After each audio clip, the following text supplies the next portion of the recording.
Amanda Krugliak. I'm the arts curator at the University of Michigan Institute for the Humanities, and welcome to the Penny Stamps Distinguished Lecture Series.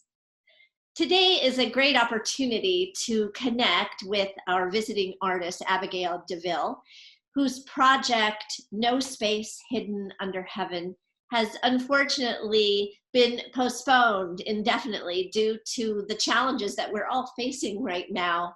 So it's just great to have this opportunity still to have a conversation and think about this project and what it might have been and where imagination resides these days. Abigail DeVille is a native New Yorker, and she's known best for her installations and architectural interventions in public spaces that combine found objects with site-specific sculpture as a way of responding to lost or forgotten histories. Welcome, Abigail. It's so great to see you today. Good to see you too. So I guess, mostly I just want to think about where we were some months ago now, or not even, right? Like not even. It was like a month ago, right? It was a month ago, right? Yeah. So we were in Detroit, and we met Tyree Guyton, and we hung out with friends, and we had lunch at Carl's Diner, and everything felt possible, right? Yeah, so I was excited. I'm still excited.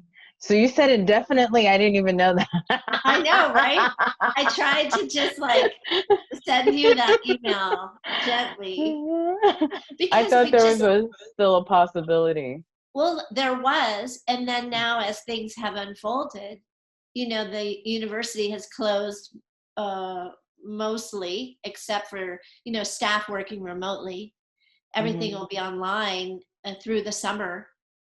So it's just sort of a question of this state of limbo and not really feeling like we can find a space to put it back in, considering that the calendar moves forward. So I think today I would love, as part of this conversation, to think about that project though, and still thinking about it and talking about it as part of our conversation. Mostly right now, I just want to start because, again, I just felt so excited and hopeful. And then now we're here. So how are you doing? Good. Been binge watching a lot of art documentaries this last week, figuring out how to teach, online, because I'm teaching right now at the Maryland Institute College of Art, two classes, the senior thesis group, which they won't be having their thesis exhibition or graduation. So disappointing that they've been working, all year towards having this exhibition. They won't be able to have that. And then an installations class. And we were just about to move outdoors and then do another project that was more history based and site specific responsive. So that's not happening either. So just trying to figure out what are the kind of essential things or the things that are most important to us as humans, really, and then thinking through art practices and how sometimes these things, even though they're alternative forms of history recording or culture making, feel very small, like in a crisis situation that we're in right now, or that the world is in right now. So how do you translate something that feels so site specific? How do you begin to think about that more virtually if that's missing? The spaces where that's missing. Like, how are you approaching it as a professor? Well, I'm thinking about right now, what are the kinds of ways that people, when they've been oppressed or silenced, or they've had to make things in secret, how is it that they were able to make things quietly, that maybe no other eyeballs would ever, lay their eyes on, or wouldn't get disseminated or recorded as a part of a history, but were left as like a nugget to be discovered. And the optimism in that act, and the hope in that act, and planting seeds for the future. I just found an article online this morning about, I'm not going to say this guy's name right, but a Greek Jew that was charged as a person who moved bodies from the gas chambers into the crematorium. I think it, not Auschwitz, Brackow or something.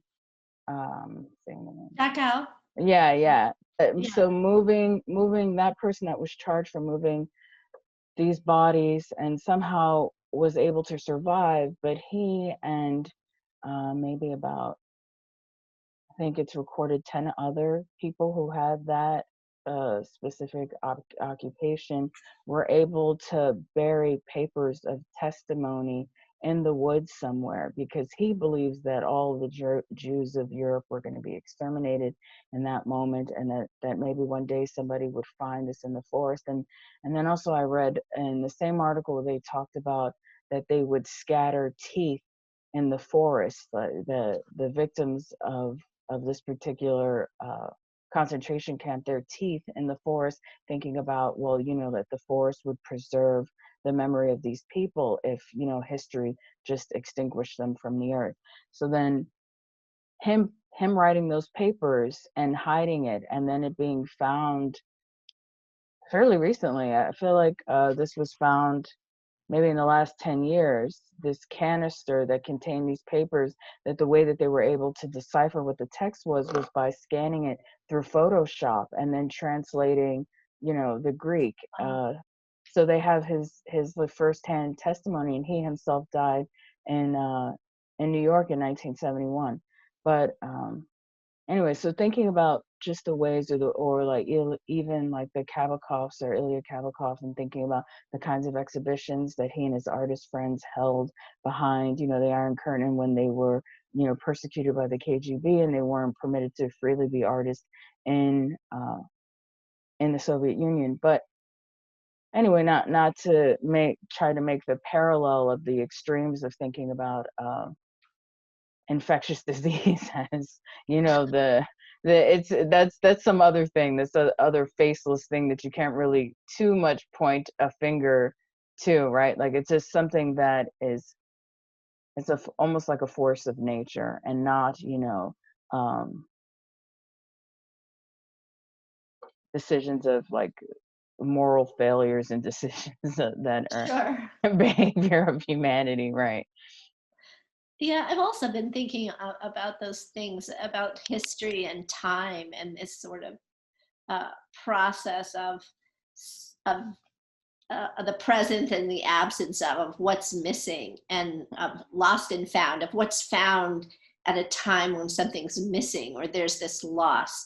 That in a way that there's a certain clarity, because what's missing feels, there's a blankness to what's missing, and then you're just left with what's, you know everything sort of has fallen away, and then there's something else that emerges in those moments. Mm-hmm. Which makes me think of time being this abstract concept. Your work often, to me, thinks about time or history or the present and the past, and has this, it creates its own sense of what time is. Mm-hmm. It's not linear. It makes me think of too this one time I was in Richmond in 2016. I think it was the first time, or one of the first times I went to Richmond. I went to the Confederacy Museum there, and they had an oddities exhibition in the basement. And it was so funny because they had all of these materials that were made for soldiers that were serving in the Confederate Army by loved ones and family members, like letters to lovers, like beautifully handwritten notes, handcrafted things. I remember there was this one object in particular that blew my mind. It was a straw hat that had these finely coiled cones, like almost made out of corn husk or something, that decorated the whole top of the hats like spikes. Oh And yeah. it was such an exquisite looking sun hat. It was unbelievable. And I think a sister made it for a brother. But then simultaneously in the same exhibition, there were garments and blankets and scarves and things that were made by slaves. And so then it made me realize not just the act of like a handcraft tradition, but making something to give someone warmth, or making someone to let them know but how love can be transmitted through the making of something or the giving of something. But then when you look at the whole spectrum of who were the makers in this situation, whether they were mostly women or if they were slave labor or whatever, that there was this blanket of care that, you know, hits every corner, right? That when light shines on a dark corner or something, that exposes actually how we're all interconnected, and that nobody has a kind of hold or authenticity to a specific historic moment when everybody is a participator in that space and time and place. Um, it speaks to this way also. I'm going to ask you this too about materials in your work, but in thinking about what we find and what we hope for, it would seem that, you know, it's a hope that our experience is valued along the way. That is there a way of a finding of making something, or uh, leaving something behind that serves as this trace, with the hope that it will be found and it will be valued and it will be understood. And then, so that built into that whole progression, even if it's just something one does secretly or privately, whether it's public or private, the idea that you would make or create or save or bury or whatever, something that even at that moment, had it not been valued, that to be found again, to be reclaimed again, it could then find that recognition. Does that make sense? Yeah, I think that's not necessarily what archaeology is, but I think humans have been doing this, like, you Yeah, know, or that's the for the hope. whole time, right? Then yeah, we're gonna make stuff, and even if it's like a clay pot that somebody carries water in, right? That, like, I don't know if this is urban legend at this point, but I remember reading an article maybe about 15 years ago that talked about air pockets that were recorded in the kinds of grooves and pots that were made in Pompeii, that because of the grooves, there was sound recorded and trapped within these pots, so that there was a way that you could try to extract the sound from these pots, which sounds like science fiction, but like thinking about how sound also could be trapped within like these air pockets or bubbles within the grooves of this clay pot, when somebody was just making a clay pot, you know, they're not thinking Sure. about their voice is gonna, you know, be contained within that moment for hundreds of years, and waiting to be discovered, or waiting for somebody to figure out how to extract that. Or think about how glaciers, you know, how the shifting of the plates of the earth are now being recorded to Mm-hmm. represent something happening in the physical world, with Mm-hmm. these small, you know, notations Mm-hmm. um, of this melt, of this glacier melt, you know. Right. Tense. All God. right. Okay, we're getting off track here. Too celestial. Okay, so talk more about material for you, because I think your work is very particular in terms of the kind of materials you use and what they represent, and the immersive quality of your installations. Can you just speak to how you landed there in terms of the kind of materials you use, and Mm-hmm. how they serve as metaphor for you in your work? Well, in the beginning, at the beginning, There was light. that's exactly. Well, around 2007, I graduated from FIT with fine arts degree, and I went to Skowhegan that summer. But immediately after, I moved in with my grandmother and lived with her basically off and on for about 5 years before she passed away. But I think that really informed my ideas or approaches to material, because she wasn't really a hoarder. If she was a hoarder, she was very much like an amateur, an amateur hoarder. She just, the things that made their way into her house belonged to her, and even if they seemed like they were useless or they were somebody else's cast-offs. I call her affectionately the archivist of 49 West 225th Street. There's an apartment building and a housing project in the Bronx that my family lived in for about 40 years. And neighbors, before they would get ready to throw things out, would come by her apartment to see if they wanted something. And there were lots of tragedies that happened within the building. I remember one thing in particular. This man, his wife had died of cancer, and his stepdaughter, then, like maybe a year or two after that, was murdered by her boyfriend.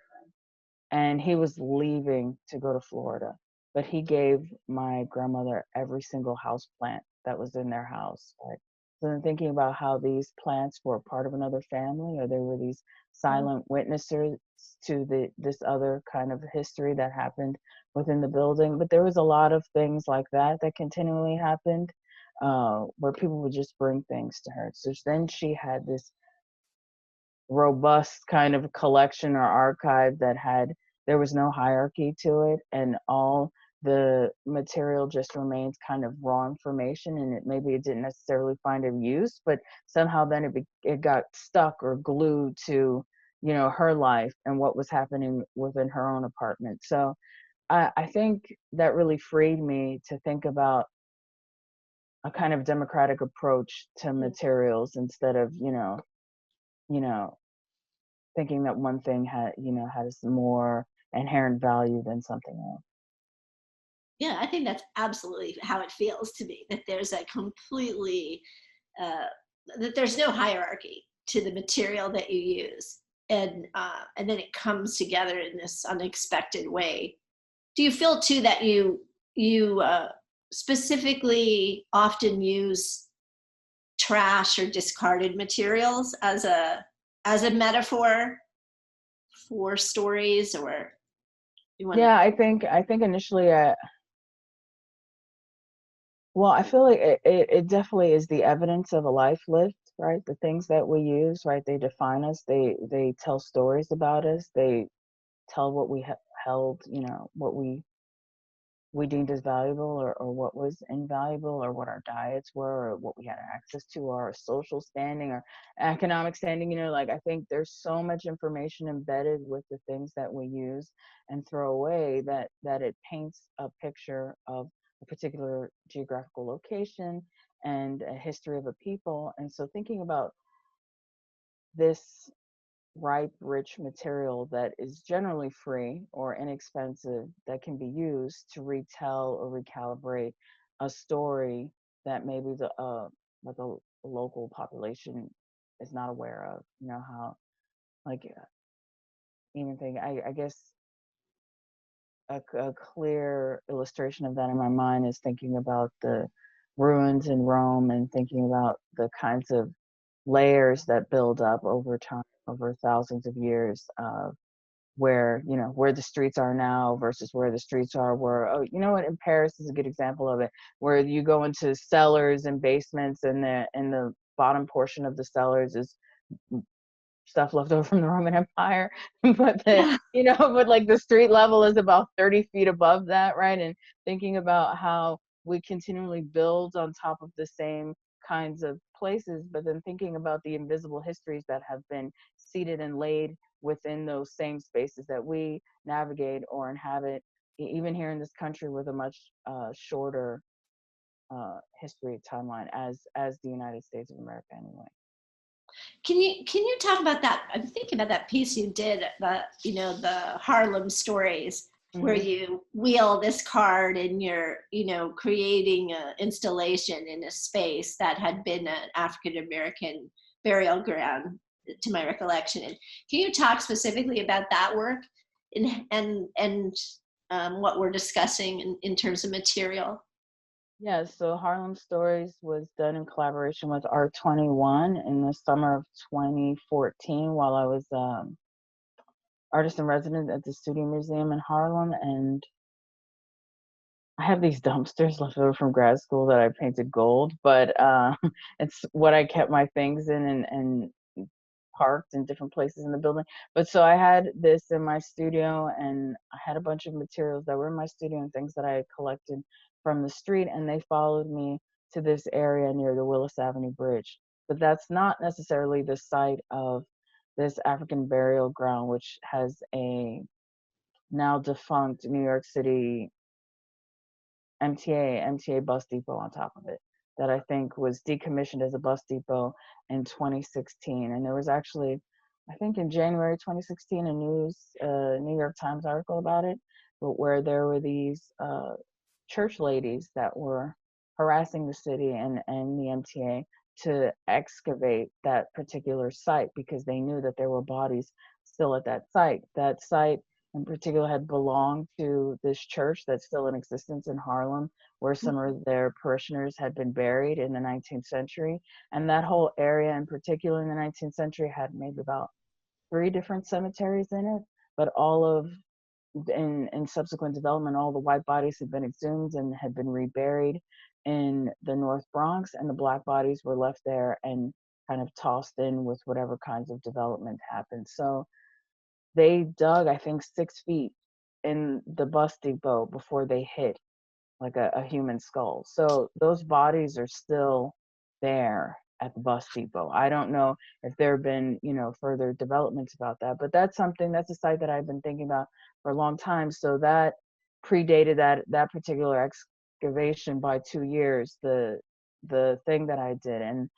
And so I just took it to, went to the Harlem River. It was close, not close, but close enough. And then thinking about the lives that these people had, and then the way that their remains had been treated over the last 150 years, being at that site, and then thinking about the kind of the long struggle or history of indignities that they experienced in life and in death, and making something that could hint or make a note or an acknowledgement of that. Yeah.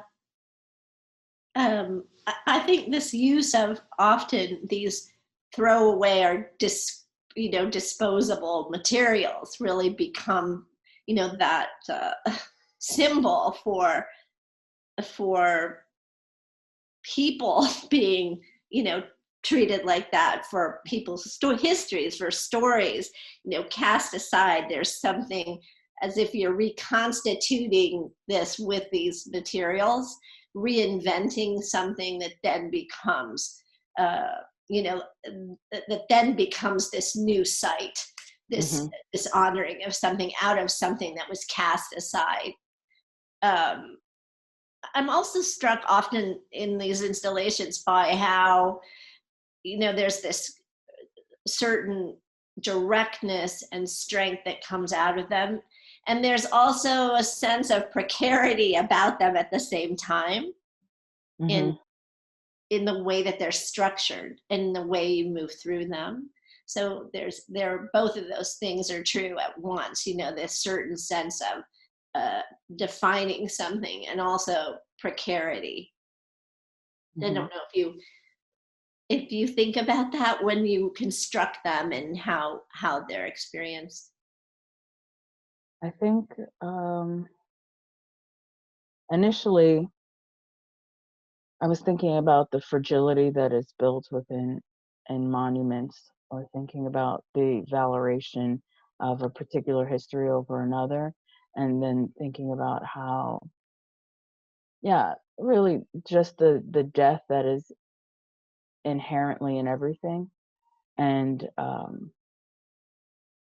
And not to say that valoration is a lie in itself, or just the act of that is a lie, but thinking about the kinds of monuments that are erected, or, you know, even if a neoclassical like building, government building structure, to me, in my mind, is the same kind of uh, monument as, you know, someone making Daughters of the Confederate Confederacy monument in the 1930s or something. You know, I just thinking about the ways that power reasserts itself through architecture and kinds of monuments, and then also, you know, in different ways, how that has affected art production or art making, or specific disciplines within art making. And then not the inherent trashiness of trash, but like thinking about how then like this skeleton of a structure that's making a nod to that kind of structure is then the scaffold for this other kind of tossed away raw material. So yeah, I'm always thinking about the fragility that is inherent with this kinds of Yeah. grasp or kind of power moves. Yeah. And I think that impermanence is a lot closer to some truth than anything that feels, you know, nailed down and Yeah. fastened down. Because Hmm. it seems like that's driven entirely by a sense of righteousness or specificity, or, Hmm. you know, that doesn't feel anything like what real life is, Hmm. or what how we move through it, you know. Um, Or yeah. how we remember stories, you know, like just because somebody gets a bronze statue made of them, you know, and it's put in a square, unless it's, you know, like Thomas Jefferson or like George Washington, do you really know who this person is? Or are you going to remember who that person is, you know, 200 years later? No, no, nobody even knows who these people are generally, you know. Certainly not the details, you No. know, not the nitty gritty. Hmm. It's like, um, let's see. How about you are so all of your work for me also thinks about outer space or black holes or Hmm. It's very celestial. It's very spiritual. It's really interested in uh, um, you know, space exploration. Uh, can you does like, is that just where does that come from, and why is it's certainly a thread that seems to just reappear in the way that it does.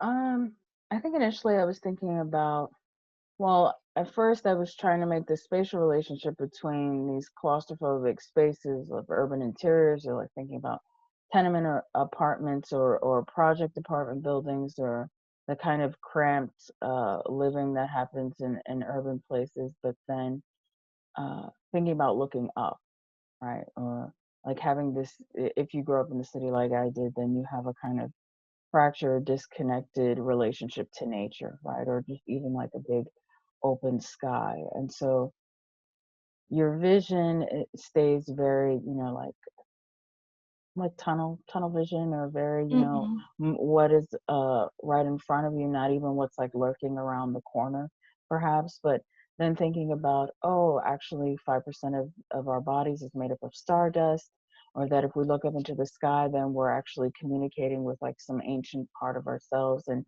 thinking about how everything is actually interconnected, right? That we're on this 4 billion year timeline versus like the one of our lifetime, right? The one of like the last 50 years, or 150 years, or, you know, the time span of like knowing a family history that only goes to like great grandparents or something, and it can only conceiving of yourself within that particular space, and the smallness of that, when actually there's a largeness that's actually happening all the time, right? And then I think that we're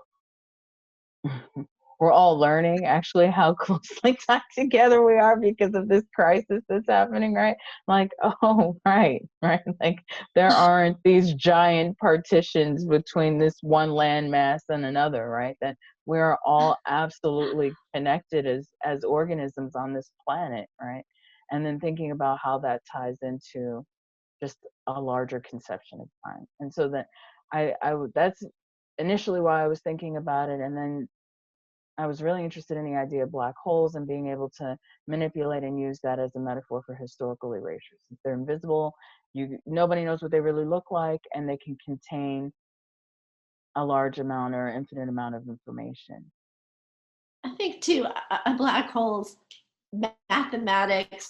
Lately, I find solace in the thought of black holes in mathematics, as if we're moving through space, colliding, and certain things out of our control.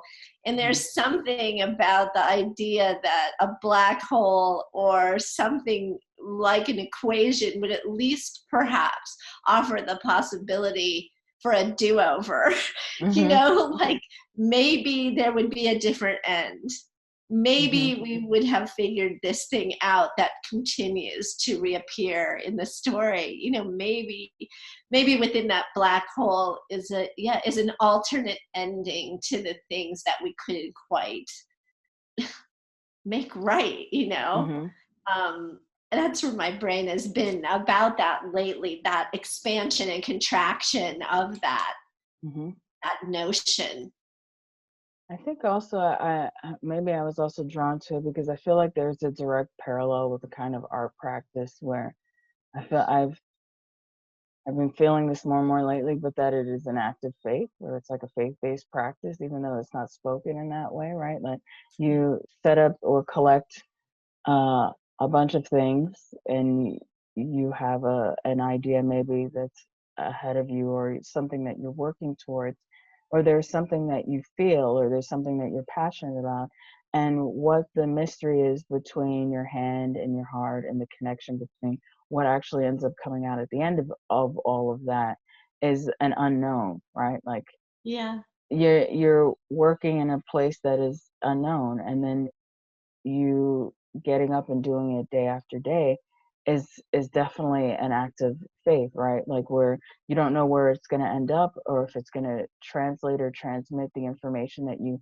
hope that you embedded within that thing, or thinking about how astrophysicists have all of these wild ideas, right? That they know in part is true, but they're constantly looking on how they can actually prove some of these theories, right? These abstractions. It's another kind of language of abstraction. And so it's also a kind of faith-based practice that this thing that you feel in your bones is true about the universe, that maybe one day could be proven by some kind of shred of evidence, or, the right kind of equation or something like that, right? Like, so I think those two things are running streams, parallel streams. I think it takes us to the beginning where we started with this idea of, as certainly in a creative practice, especially now we see how precarious it is, how fragile continuing to create, being in a place to be able to do that, all of those things, that it does bring in this idea of faith and hope, and sort of where we began, even in the most dire of circumstances, this way that one returns to that in the hopes of something in the future. I wanted to just touch briefly on what project, our project really does feel like it exists in the stars. It's like this love affair that is like, where did it, I'm sitting here daydreaming about it. Yeah, I'm still into our project. I'm not going to give up hope. Can you just briefly discuss what you were thinking about as a project in Ann Arbor? Yeah, so I had not really spent any time in Michigan before, other than being in Oxbow like 5 years ago for a week. But so this is the first time that I was in, Ann Arbor, and then in Detroit with you last month.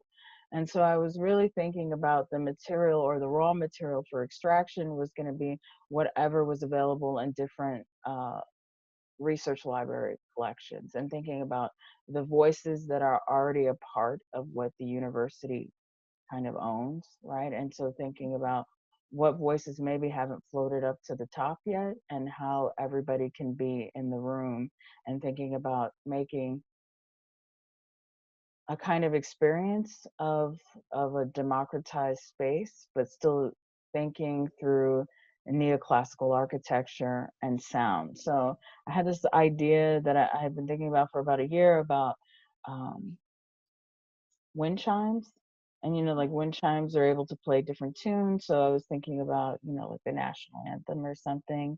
Uh, but in the formation of like the top of the state building, and that being, that being on this kind of structure, and then these wind chimes that would be, on top of that, and then there'd be like this cyclone happening in the center of the gallery. But that would be the center, but there would be a kind of wall situation that would be happening around it.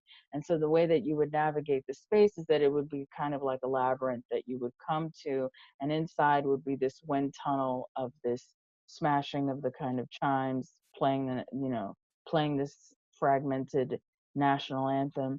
But in the darkness, in the labyrinth, then the illumination of the voices and the research, and in the different collections that the university already has, and that being part of the kinds of like light. So I was also thinking about them as the kind of stars, but then the revelation of all of these voices or faces, portraits that the university has, being there in the gallery. It's so much. So much that's missing now. Well, maybe we'll get to do it. Maybe we will. Now that we have it, documented on tape. When you work in places that are not your own turf, because you do a lot of projects all over. You did a project in Norway, right?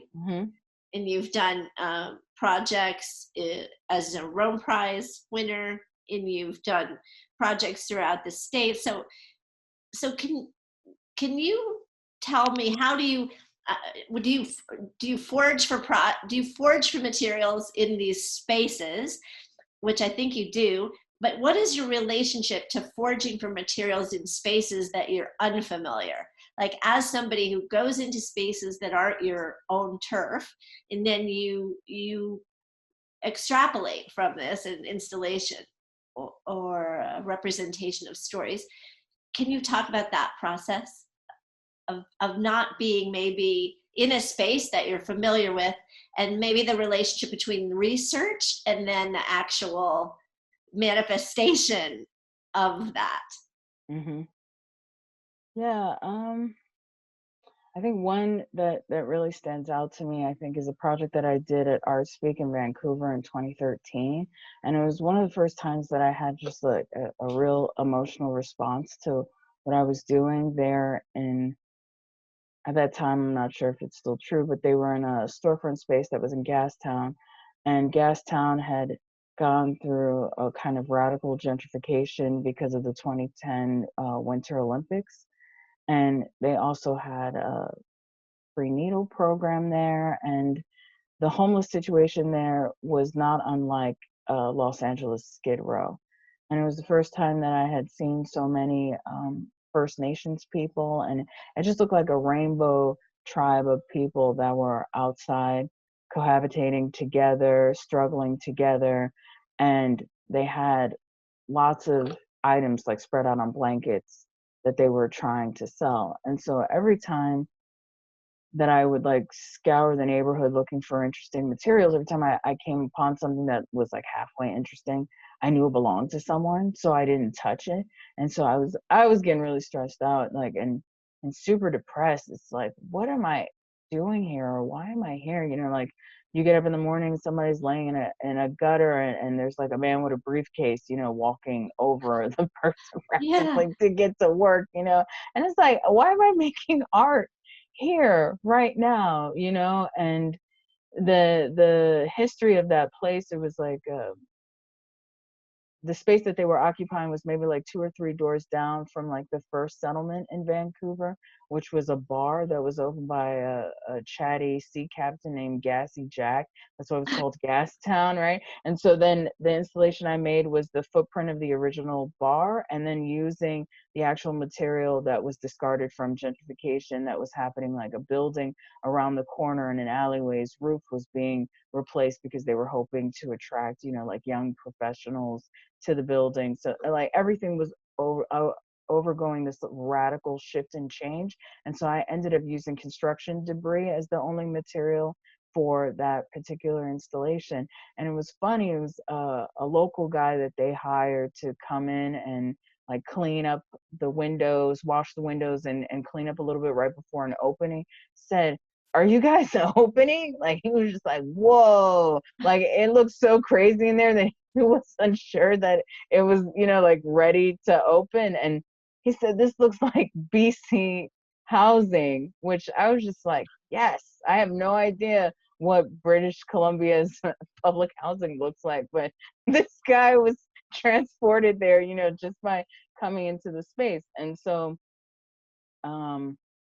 yeah, I mean, I think from place to place always has its own story, or always has its own kind of sensitivities that I'm trying to remain aware of, even though sometimes you're in a I don't want to say compromised position, but potentially could be in an ethically questionable position of making work with, you know, the debris of someone's life. And so thinking about,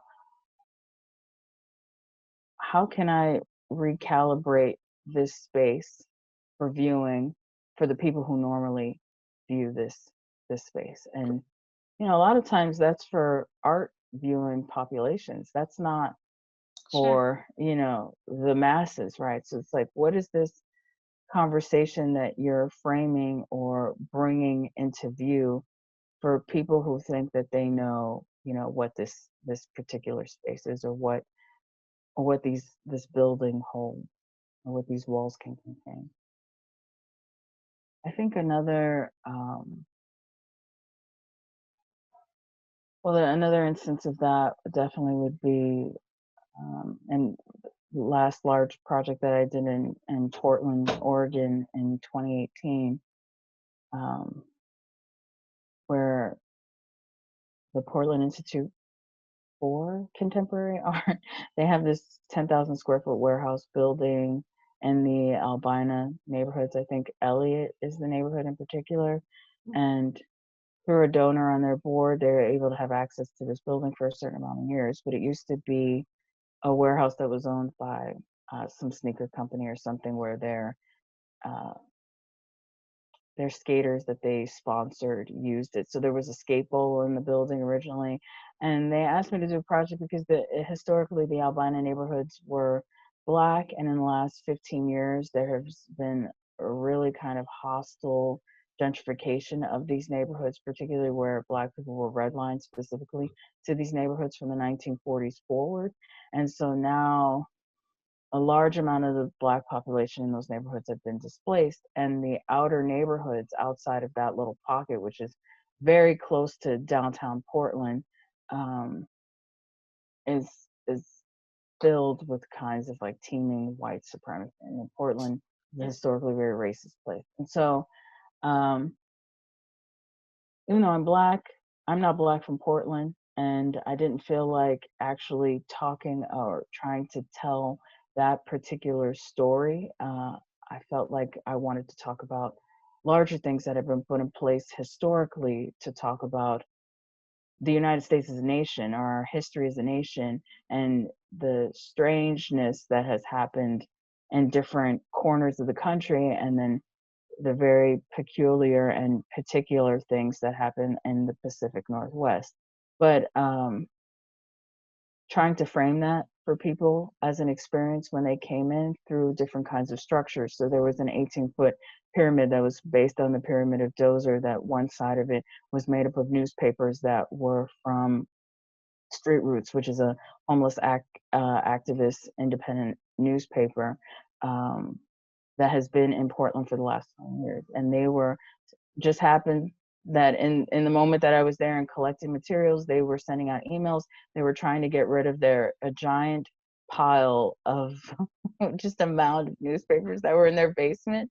And so we took them all, and they ended up being the bricks of this pyramid. And so then addressing another kind of displacement that also exists there in terms of the historic, there's always historically been like a large homeless and transient population there in Portland, Oregon. And then there was just the other side of the pyramid I was calling conical intersect, which was made up of cardboard, and it had a kind of like a portal situation happening on there, but there were images that were projected from the Black business district that had been purposely bulldozed down to the ground by the local authorities in the 1960s with the promise of a hospital expansion that never happened. It's a park now, right? Like just this kind of continual procession of oppression against these people who are just trying to mind their own business. And there's a really good article about the racist history of Portland on the Atlantic from, I don't remember when, sometime in the last 10 years. That's a good thing to look up and to read more about. I mean, I think that your installations are very much about how everything's interconnected, you know, and they're accessible in a way that it doesn't create these boxes or silos that we all overlap in these ways. And it opens everything up to go through them or to see them. It feels like an adjustment. It's an adjustment, you know, and it feels as if everything is vast, and we all are also closer than one thinks. So both of those things are true, kind of where we started. It's been so great to see you, and I am really profoundly moved by the time we spent together, and really dreaming about hopefully the time we can work together on this. And absolutely. Yeah, I can't say enough about it. Thinking of you, and thank you for, I don't know, for bringing us all in the same place today. I'll Thank talk to you you. soon. All right. Yes. Bye. Bye.